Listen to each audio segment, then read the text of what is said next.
माननीय श्री राम जी, 5 मिनट। धन्यवाद मान्यवर कि आपने मुझे बजट 2025-26 की चर्चा पर बोलने का अवसर दिया और साथ ही मैं आभार व्यक्त करता हूं अपनी पार्टी की मुखिया आदरणीय बहन कुमारी मायावती जी का भी।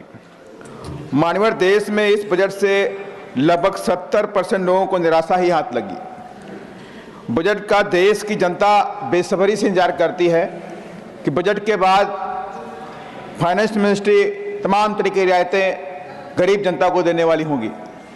टीवी, फ्रिज, खाने वाली सामान, आवश्यक वस्तुएं, दाल, आटा, चावल, दूध, दही, बच्चों की किताबें, पेंसिल, पेन, कपड़ा, खाद, पेस्टिसाइड, बीज, ये सारी चीज़ें सस्ती होंगी, पेट्रोल सस्ता होगा।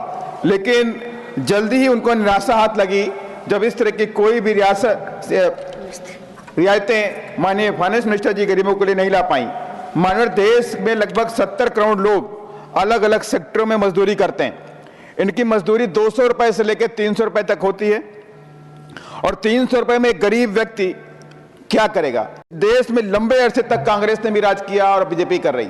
इन लोगों ने कहा हम गरीबी खत्म करेंगे, लेकिन आज तक किसी भी सरकार ने गरीबी खत्म नहीं करी और 300 रुपए आज भी मिलते हैं। 15 साल पहले भी मजदूर को 300 मिल रहे थे और आज भी मजदूर को 300 रुपए मिलते हैं, लेकिन महंगाई आसमान पर जाती है। मान्यवर, 2011 socio economic and caste census के अनुसार 56% गरीब ग्रामीण परिवारों के पास कोई खेती के लिए जमीन उपलब्ध नहीं है। वो लोग सिर्फ खेतिहर मजदूर बन के अपने जीवन यापन करते हैं। मैं माननीय सरकार से कहना चाहूंगा आपके माध्यम से कि सरकार के पास लगभग 40 लाख हेक्टेयर जमीन खेती के वाली खाली पड़ी है। यह जमीन गरीबों और भूमिहीनों को 2-2 एकड़ सरकार अगर देती है तो कम से कम 1 करोड़ परिवार भारत के जो भूमिहीन लोग हैं वो लोग अपने पैरों पर खड़े हो सकते हैं। मैं आपके माध्यम से सरकार से ये मांग करता हूं। साथ ही आपके माध्यम से ये कहना चाहता हूं कि सरकार स्कूलों में जो मिड डे मील होता है उसमें बच्चों को पौष्टिक आहार नहीं मिलता, उस फंड को भी सरकार बढ़ाने का काम करे। साथ ही प्राइवेट स्कूलों में और फीस में, किताबों में प्राइस हाइक हो रहा है, बच्चों की फीस बढ़ाई जा रही है, कोई रेगुलेटरी बॉडी नहीं है। इस पर भी माननीय फाइनेंस मिनिस्टर ध्यान देने की जरूरत है।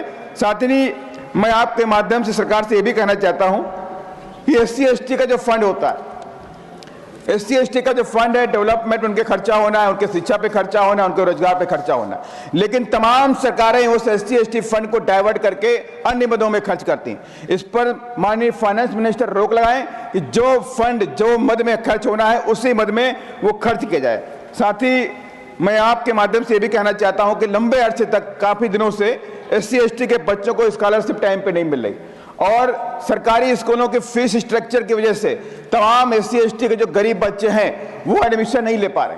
अभी कई जगह पे देखने को मिला, IITs में देखने को मिला कि गरीब बच्चे एडमिशन लेने में असमर्थ रहे।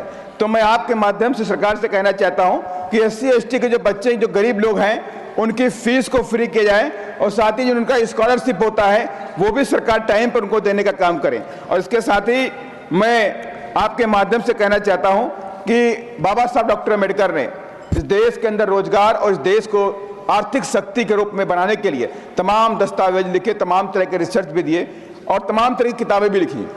बाबा साहब डॉक्टर अम्बेडकर ने अपने वॉल्यूम नंबर 3 में ये लिखा हुआ है कि इस देश के अंदर जो कृषि क्षेत्र है वो सरकार के अधीन रहना चाहिए और उसके साथ ही ये भी कहा कि बीमा होना चाहिए।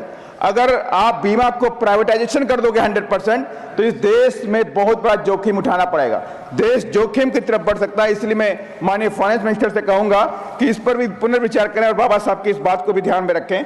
और साथ ही सरकारी कर्मचारी लंबे अरसे से मांगते चले आ रहे हैं कि OPS लागू किया जाए, लेकिन OPS नहीं मिल रहा, उसके लिए NPS लाया गया, फिर UPS लाया गया, लेकिन सभी लोग इसको रिजेक्ट कर रहे हैं। तो मैं माननीय सरकार से आपके माध्यम से कहना चाहता हूं कि OPS को पुनः लागू किया जाए, उस पर कंसीडर किया जाए। साथ ही मैं एक भारत का नागरिक होने के नाते में कहना चाहता हूं कि देश में हजारों करोड़ रुपया अलग अलग प्रदेशों की सरकारें टैक्स का जो पैसा होता है वो प्रचार में खर्च करती हैं। कहीं टीवी पे खर्चा हो रहा है, कहीं होर्डिंग में खर्चा हो रहा है, कहीं टीवी अखबारों में वो खर्चा किया जा रहा है, टैक्स का पैसा खर्चा किया जा रहा है अपने प्रचार प्रसार के लिए। उस पर रोक लगाई जाए और उस पैसे को इस देश के अंदर शिक्षा और गरीब बच्चों के ऊपर पढ़ाई के ऊपर लगाया जाए। लास्ट में बहुत इंपॉर्टेंट पॉइंट है, लास्ट में कहना चाहता हूं, एविएशन सेक्टर के अंदर एक लूट मची पड़ी है।